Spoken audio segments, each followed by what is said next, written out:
皆さんこんにちは。私は日本から来ました飯塚さやかと申します。今日はどうぞよろしくお願いいたします。여러분 안녕하세요.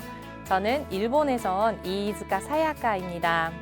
저는 경희대학교 평화복지대학원 국제정치학과 석사 과정을 졸업하고 UN 지역개발센터에서 아시아의 환경 문제를 개선하기 위해 일을 했습니다.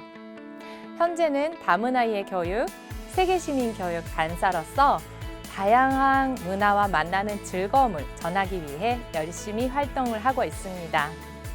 오늘은 제가 다문화 수업 때 자주 하는 한중일의 한자 이야기를 해보도록 하겠습니다. 자, 본격적으로 주제에 들어가기 전에 제가 어떻게 한국어를 공부하게 되었는지부터 말씀을 드릴게요. 저는 대학 시절에 영어 공부를 했었는데요. 그때 같이 공부를 하게 된 한 한국인의 유학생과 친해지면서 제가 영어 공부는 열심히 하고 있지만 바로 일본의 옆에 있는 한국이라는 나라에 대해서는 잘 모르고 있다는 것을 알게 되었어요. 그래서 그때부터 그 친구랑 같이 한국 요리도 먹어보고 한국 노래도 배워보고 그때부터 한국어 공부를 독학으로 시작을 했는데요. 자, 한국어를 계속 공부하니까 하나 재미있는 것을 발견하게 되었습니다. 그것은 한국어와 일본어 중에 비슷한 소리가 나는 단어들이 자주 있다는 거였어요. 그러면 어떤 단어 있을까요? 한번 퀴즈를 내보도록 하겠습니다. 자, 제가 어떤 단어를 일본어로 발음을 할게요. 여러분은 그걸 잘 듣고 비슷한 소리가 나는 한국어의 단어를 알아맞혀 보세요. 자, 퀴즈 갑니다. 첫 번째, 도서관. 도서관이 뭘까요? 네, 어떤 초등학교에 갔는데요. 친구가 도시락 가방이라고 한 친구가 있었어요. 네, 막 웃었는데요. 도시락 가방은 아니에요. 도서관은요, 도서관입니다. 도서관. 비슷하지 않으세요? 자, 두 번째 갑니다. 조금 더 비슷한 단어예요. 준비운동. 힌트를 줄게요. 준비운동. 네, 딱 들은 순간에 아셨을 거예요. 준비운동은요, 한국어로 준비운동입니다. 너무 비슷하지 않으세요? 저는 깜짝 놀랐습니다. 자, 세 번째, 이것도 비슷합니다.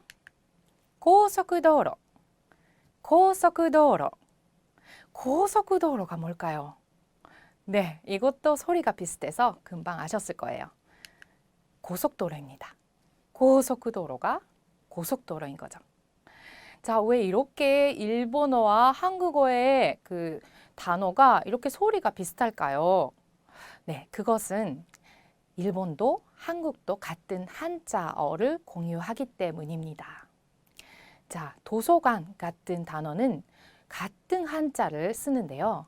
그거를 한국식으로 읽으면 도서관, 일본식으로 읽으면 도서관인 거죠.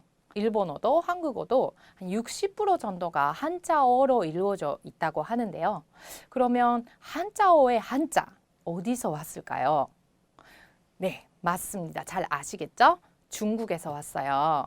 자, 중국에서 왔는데 중국에서 처음에 들어왔을 때 그 소리를 각 나라에서 듣고 한국에서는 한국어의 발음 체계에 맞게 그리고 일본에서는 일본의 발음 체계에 맞게 소리가 전착됐을 겁니다.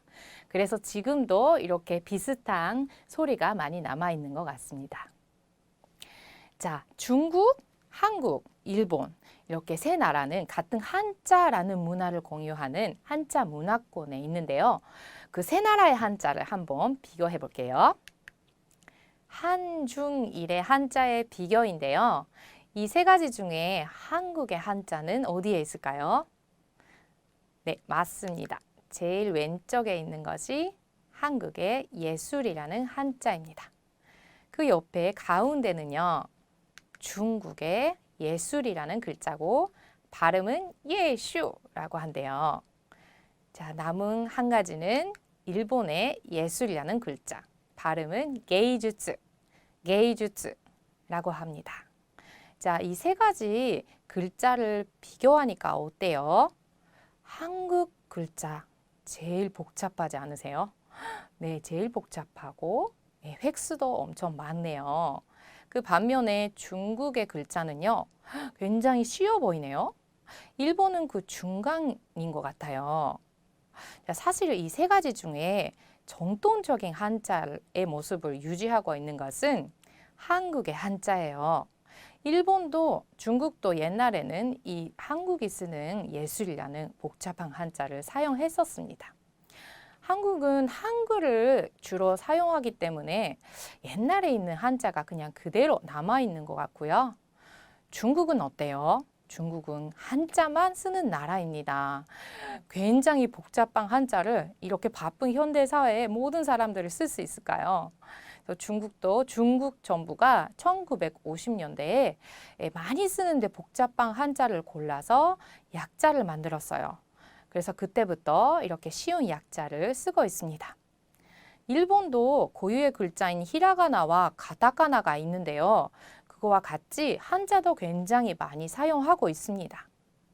그래서 일본도 역시 복잡한 한자를 쓰는 것이 너무 귀찮아서 1940년대 후반 패전 후에 체계적으로 일본의 독자적인 약자를 만들어서 그때부터 계속 일본만의 약자를 사용하고 있습니다.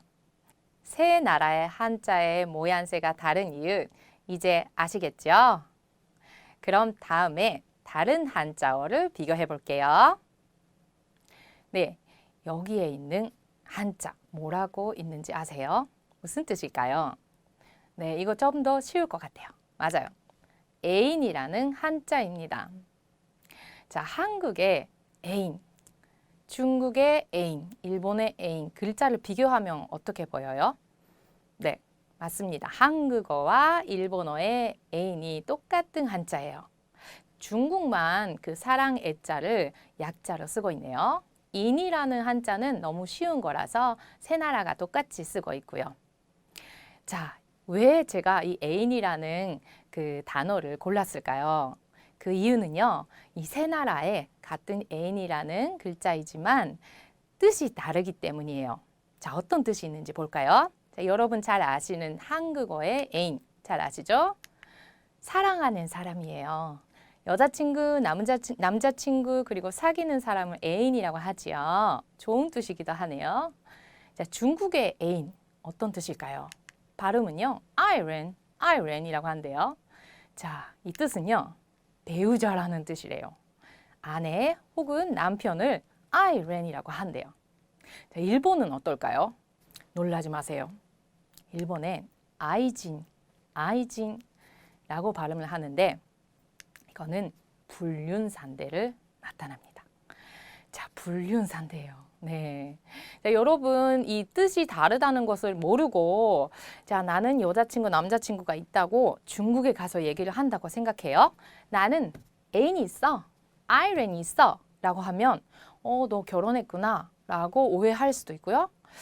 그거 모르고 또 일본에 가서 나는 애인이 있어. 난 아이진이 있어. 라고 하면 사람들 깜짝 놀랄 것입니다. 네.